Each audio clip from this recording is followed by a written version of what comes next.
Back about 13 years ago or so, 10 years ago, I was driving in the car with the top down, and I was listening to the radio, and this guy here, Slim Shady, yes, this son of a gun, was on the radio. He was rapping, he sounded great.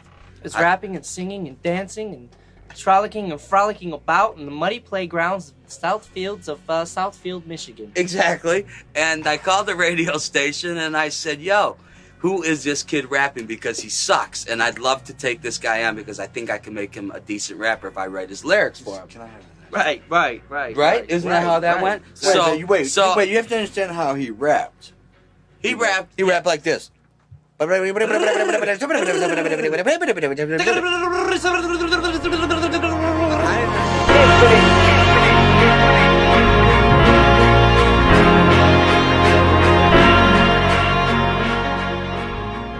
started off with an 8-track studio in Oak Park in my basement. We worked that thing all the way up to probably 95. We wanted a 24-track studio. You know, that was the next step. We found a building on 8 Mile Road. 8 Mile, of course, everybody knows, is that borderline street. We were always doing urban stuff, so it just seemed right to be over there. We always had this saying, we'll do an 8 Mile style. We had no money at the time, so we would use old microphone and put it in a garbage can and anything it took, old strings out of tune. We called that 8 Mile style. My brother was the individual that first recognized the talent of Marshall. Heard him on the open mic night. Every Friday, Lisa would let us come down there. We actually hooked it up to a guy named DJ Dick, who let us. We was known as Basement. I don't know. Dick told Lisa about us or whatever, and she said let him come down and let him rap. And one night, I guess Marky was coming home in his car and heard us on the air and called up there. We was on the air while he was making the call. He was like, "Who is that?" And Lisa was like, "It's Basement Productions, and such and such and such." And he was like, "Put him on the phone with me." So then she put us on the air.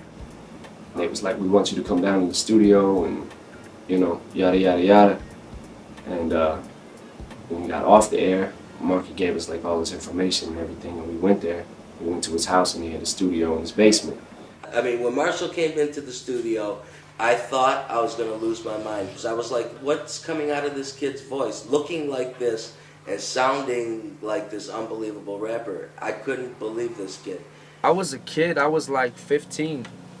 I was like 14 or 15 when I met them. I was just happy to be in the fucking studio. I didn't give a fuck what I was doing. I was just happy to be in the studio. Back then, you know, I wasn't ready. I still was trying to figure out who I wanted to be and what I wanted to sound like. So, you know, I'm mimicking other people's shit at that point, you know. I felt like I was too young to have my own style. I mean, back then, you couldn't tell me no different. I thought I was ready.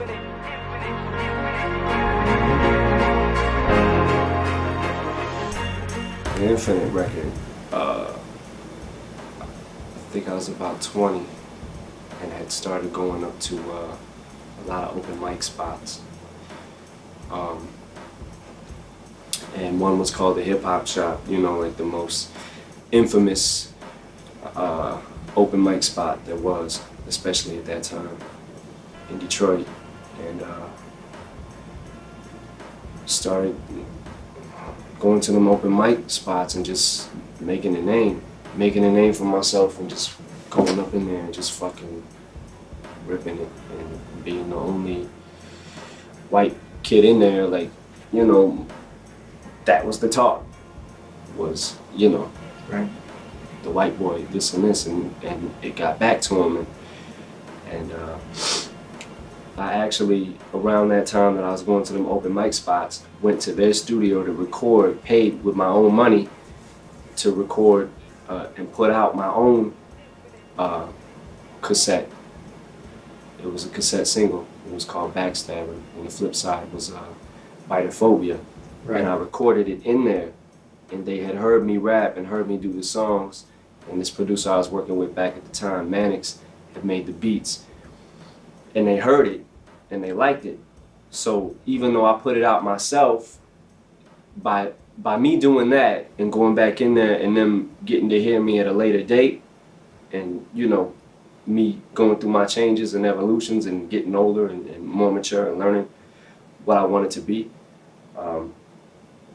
they were interested again.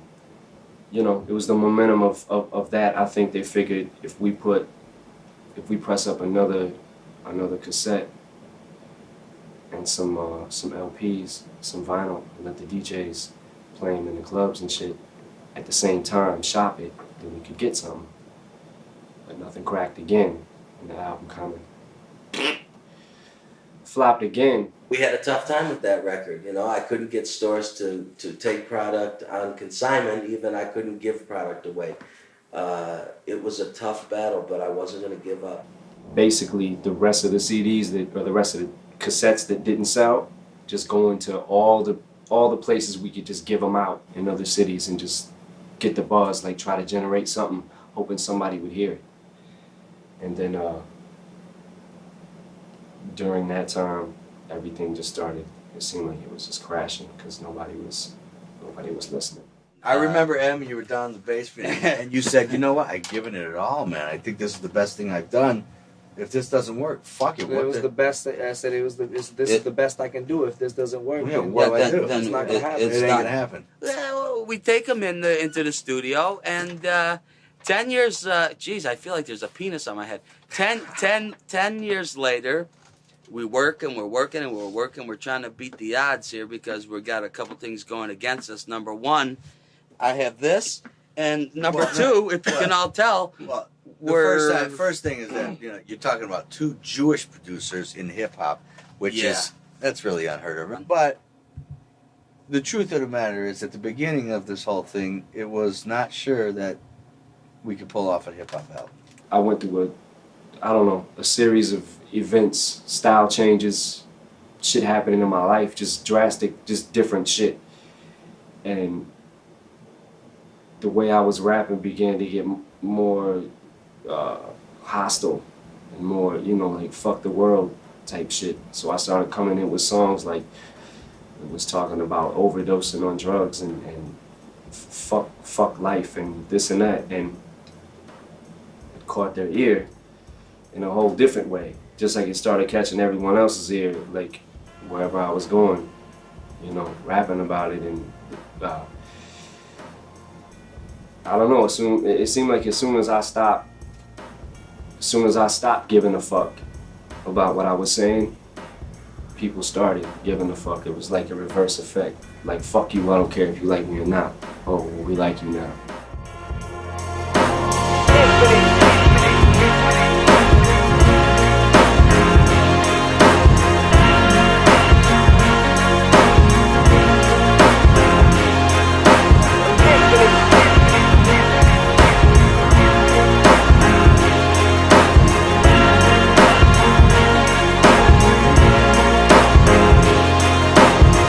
Infinity.